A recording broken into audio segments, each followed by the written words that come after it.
I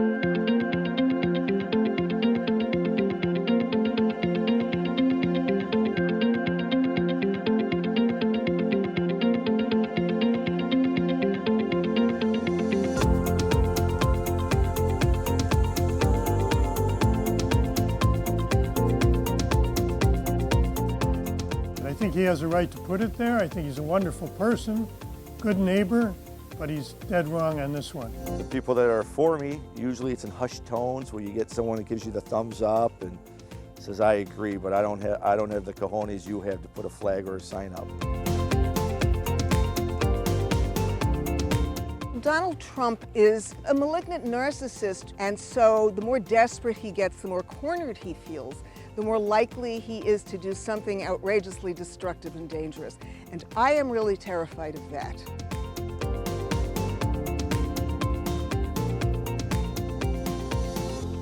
I'm just very frustrated. The country is in a very polarized state of affairs, and I just don't see how it's going to change.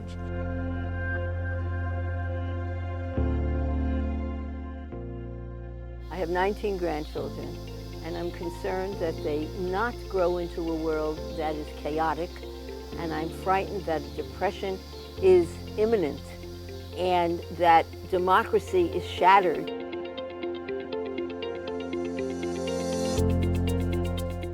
I'm hoping that there's enough guardrails in this democracy. You've got the Senate, you've got the House of Representatives, both extremes, and there's nothing in the middle to have a conversation. It concerns me that we have a president who is only interested in himself. I think that we really have to have a government that works actually for the benefit of all the people and not just one guy. So basically, we have a country that is not meeting any of the challenges of our time. I like how he's for law and order. I like that Trump's not a career politician. I think he's really trying to do some good. The things I disagree with him about, I don't like his stance on the EPA. I don't think he's doing enough. I think he's rolling back too much. I think he's too cozy with Putin and Russia. The Conservative Party's always stood for sort of morals, family values and so forth. But this man grabs women by the pussies. Can I say that? So I don't understand how the GOP squares their purported family values and fiscal conservatism with what's going on with this administration. What scares me is the institutions of this democracy are being challenged on all fronts. This country was built on immigrants. We're all descendants in some sort from an immigrant from somewhere. And the fact that we are separating children has led me to just anger that just hard to explain. Nothing that he says is considered incorrect or untrue by his followers. And he's a brilliant con man, the most successful con man we've ever had. He makes a guy from Connecticut, Barnum. P.T. Barnum, look like an amateur.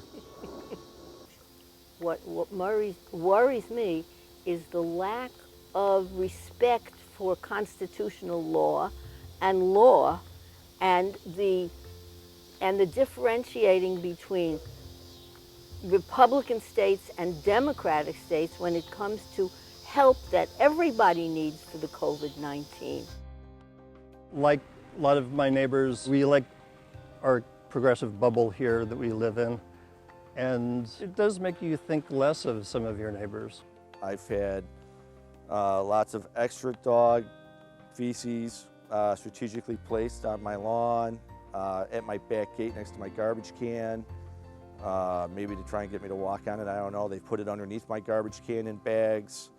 I've had more of that happen since I've had the flag up than I've probably ever had in the last 2 or 3 years combined. I think you're stupid for having the flag up there when somebody could throw a fucking brick through your picture window, especially in the neighborhood you live in. If President Trump is reelected, I think the republic is at risk. The judiciary is now going a little bit too far to the right. I don't like where that's headed. I may leave. I'll say that. I may leave the country depending on how things evolve, because it's frightening. It's very, very frightening to me. An unstable society in the United States would threaten everybody, as well as my grandchildren. And we're leading to that. I'm looking forward to a second term. I really am.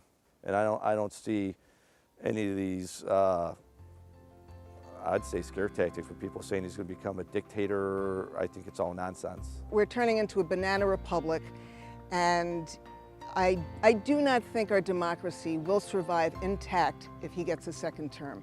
And that's really what scares me the most. I don't think our job is to swing a big left of center agenda in the next 4 years. The job is healing. The job is making people aspire to something higher. We're not acting like an intelligent country. We are burying ourselves